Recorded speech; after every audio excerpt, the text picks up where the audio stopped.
Peace, what it look like it's your man Forever Myrick, aka CN Bree.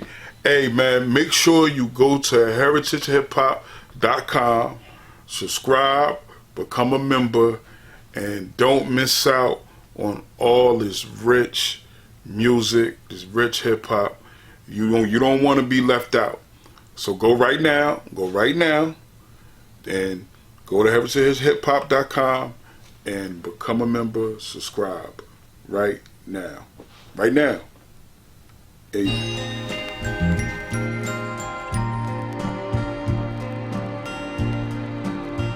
Peace and blessings, and welcome back to Heritage Hip Hop, where we bring to you your future favorite artists today.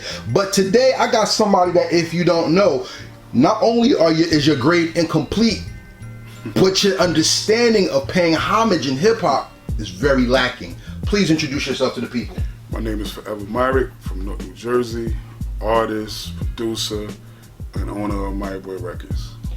More than that though, you are a staple in the foundational ideal of hip hop. I appreciate that. See, when hip hop first started, from how I understand it, a person died and all the gangs got together and people wanted to stop the killing. Mm-hmm. And as hip hop progressed, it was, let's take from here and let's take from there, interweave it into the culture, and let's make something so that we have not only an identity, but we have something to pass on. That's what I get from your music. Because your music isn't just let me rap and do rhymes, it is interwoven intricacies of lyrics, the past, and foundationalism. Am I correct? You're correct. How so? All the way. Because I came up in a time where me personally, I always fed off of, I'm a student still, today. I've always been a student of hip hop and the creative form as well. So it's like, whenever I would get an album when I was a kid, like even before the CDs, I got a cassette. That was a session for me, a class. I would sit and learn how they did certain structures and songs and things like that. I learned from that particular artist. So all of the, even up to today, I pay homage to those artists because without them knowing, they taught me. I learned how to write hooks, I learned how to count bars from these particular artists. So all of these artists that I grew up listening to, I pay homage. I mean, especially the ones that still alive. They the ones like I got a record, I got Nas. Nas still active, and to see him still active, that's amazing. So, I'd rather give somebody their flowers now versus, oh, they died and man, you know what I'm saying? And now you want to show love. But I'm into giving people their roses, their flowers while they're here. But I've always been a student. Whoever I listen to, if it's hip hop, it never really got past me. Music in general, period. But it don't really get past me. So I just stay a student to this day. I'm gonna give respect to my mom in respect to how you do your hip hop. Mm-hmm. My mom used to sit down and she used to crochet. So you know how you take the needle and you have to interweave something and pull something around it, and when you go back, that's how you write your rhymes. I noticed that. Because you like to take words, but you like to take identity and ideals, and when you mesh them together, you can use somebody's word play, but they can't mimic your word pattern. Exactly. Like Check the Rhyme, love song, but you took Tribe Called Quest and you made it your own delivery. Yeah. That's one thing about your rhymes that I fascinate myself with, because it's too easy to talk to you about Nas. Let's talk about the song you got dedicated to Nip, where you use the victory lap and the money into it. Yeah. Why do you think it's very important to be linguistic, not just rhyme ready when you create a song? Because the thing is, man, you just want to connect to the audience in a certain way, to where you want to teach them something as well. You know what I'm saying? Listen, that's the era I come from. I'm sure you probably do as well. The artists that I grew up listening to, they gave you, you know what I'm saying, the food, the food and the medicine, or they put medicine in the applesauce, whatever. I may be saying the term wrong, but y'all get what I'm saying. They mixed that, whatever it is, they spoon fed you a little bit. They ain't give you, the knowledge right away. But I like to drop gems in my joints. But it's definitely, I want my listener, even though you may not get it right away, it might take you, with the first listen, you might not get the triple and the double entendres and all that stuff. What I'm saying, it might take you a year before you get what I said. But I just like to throw gems and teach, Joe, make them pull their Google out. You know what I'm saying? So that's why that's important to me. I hate the fact that people don't appreciate artists like you nowadays. Because nowadays everybody's going for the vibe. Everybody's like they. Well, I mean, I come from a different era. I come from a different era. So, no disrespect to none of the kids now, because I respect what they're doing, because they getting themselves out of situations to feed their families and things like that. However, this thing of ours touched them, and it's giving them something positive to work with instead of doing the opposite. It is what it is. However you catch it, however this thing touches you, it is what it is. I don't want to be the old angry rapper. You know what I'm saying? It's like, damn, y'all, my day. Nah, I don't do that. My thing is, I catch a vibe. I like some of the new stuff, but you gotta, just like if you're a DJ, you gotta know the crowd. You know what I'm saying? Like my stuff might not be for everybody, and I'm fine with that. Yeah. And that's one of the mistakes that we used to make. We used to try to cater to everybody, like make a song. Like back in the day, it was, we would make a girl song, we would do a reggae song. We would try to touch everybody's vibes. I mean, it's cool, but you just gotta find your lane, whatever it is, and bring people into your world. Right. And whoever's into you, they into you.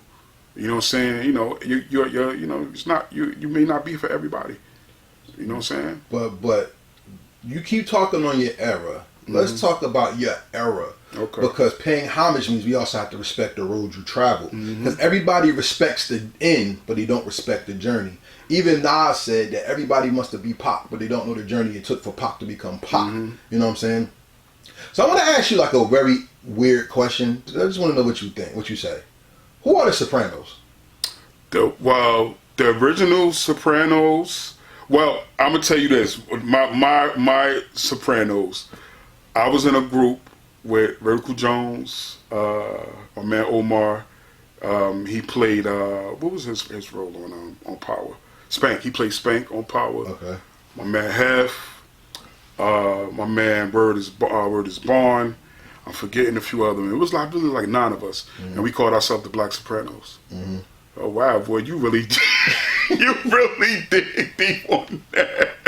Yeah, but yeah, we was a group. Vertical Jones, myself, and Hef. Yeah, that was our squad at the time.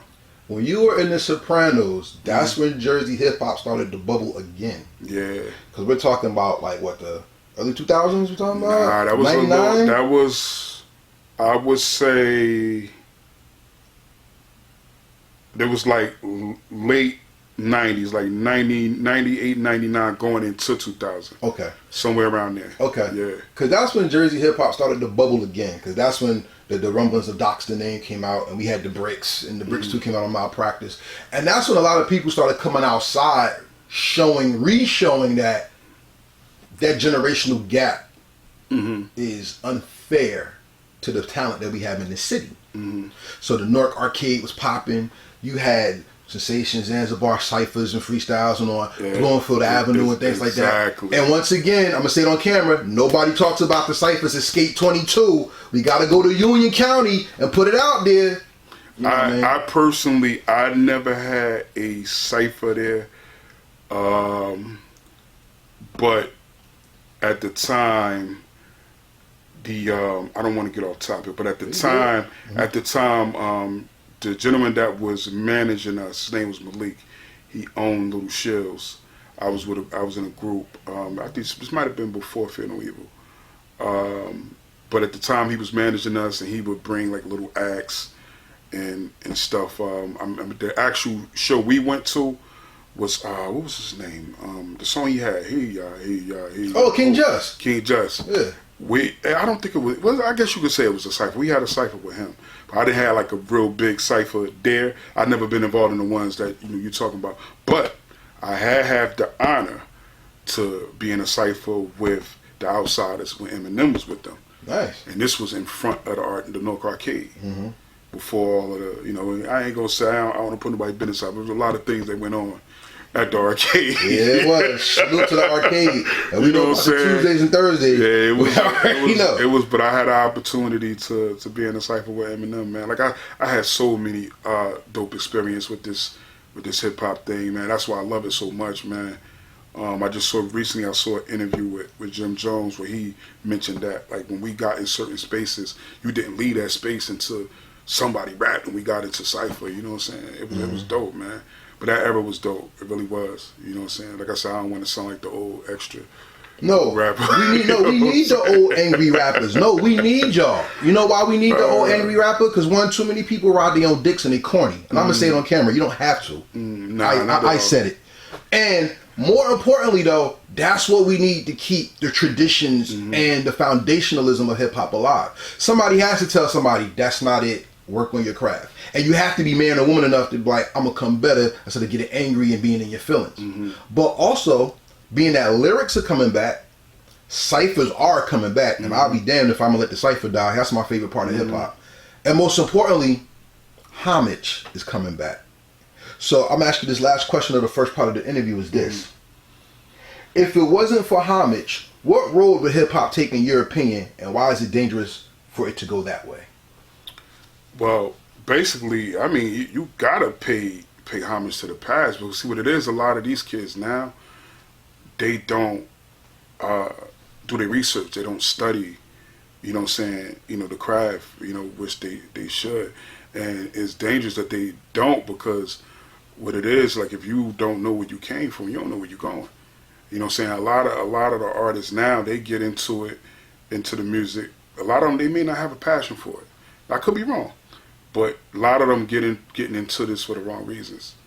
You know what I'm saying? They're getting into it for the money or this, that, and the third. Or, you know, me, I do this off of pure passion. I've been doing this for, if you don't got the passion, you know what I mean, you chasing the money, or whatever it is you chasing, you're going to get frustrated.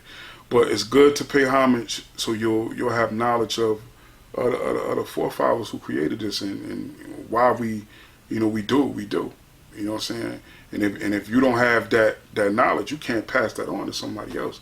And like, my thing is, my position, I feel like now, all the knowledge that I have, the people that want to tap in with me, and if you do tap in with me, you're gonna learn something. I'm gonna try my best to give you some gems, and you know, whatever I experience, I'm gonna bring that experience to you, and hopefully it can help you with your craft.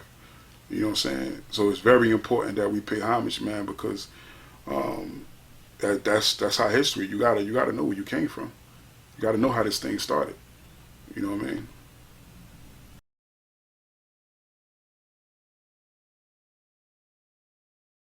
Thank you for watching our presentation. We ask that you subscribe to our YouTube family and hit the notification bell for updates. Please like, comment, and share this video.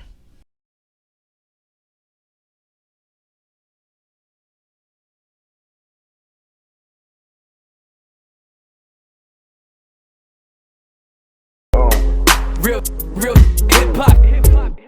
Real hip hop. We here. Real